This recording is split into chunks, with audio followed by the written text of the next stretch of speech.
கூட்டத்தில் ஆணவத்துடைய உச்சமாக ஆதவர்ஜுனுடைய உரை இருந்தது அப்படின்னு சொல்லலாம். ஆணவத்தின் உச்சத்தில் மிதப்பில் வந்து பேசுவது அப்படிங்கிறத ஒரு வழக்கமாக வைத்திருக்கிறார்.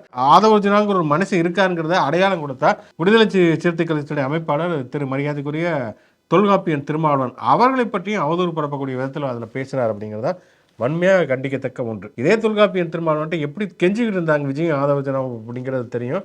குறிப்பாக அந்த அம்பேத்கர் பற்றிய புத்தகம் வெளியிட்டு விழாவில் திருமாவளவன் எங்களுடைய கூட்டணிக்கு வரணும்னு சொல்லி மாறி மாறி கெஞ்சி கொண்டிருந்தார்கள். அப்படி அதாவது உண்ட வீட்டுக்கு இரண்டகம் பார்ப்பதை போல விடுதலை சிறுத்தைகள் கட்சியில் இருந்துகிட்டே அதற்கு எதிராக செயல்பட்டதுனால் அந்த கட்சியை விட்டு விலக்கப்பட்டவர் ஆதவர்ஜுனா.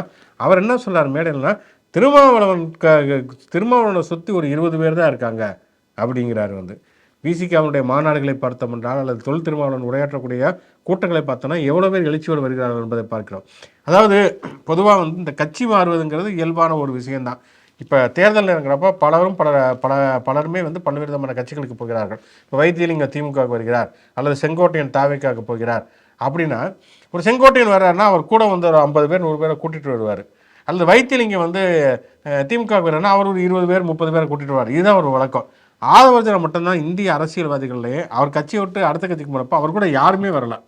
அப்படி அவருக்கு ஆதரவாளர்னு யாரும் கிடையாது, அவரை நம்புறதுக்கும் யாரும் இல்லை. எந்த விதமான மக்கள் செல்வாக்கோ ஒரு அமைப்பு பணமும் இல்லாமல் ஒத்தையாளாக போயிட்டு போனவர் தான் ஆதவர்ஜுனா. அவர் திருமாவளவனை பார்த்து ஒரு 20 பேர் தான் இருக்கிறார் என்று சொல்லி விமர்சிக்கிறார் சொன்னால் எவ்வளோ பெரிய ஆணவம் இருக்க வேண்டும்.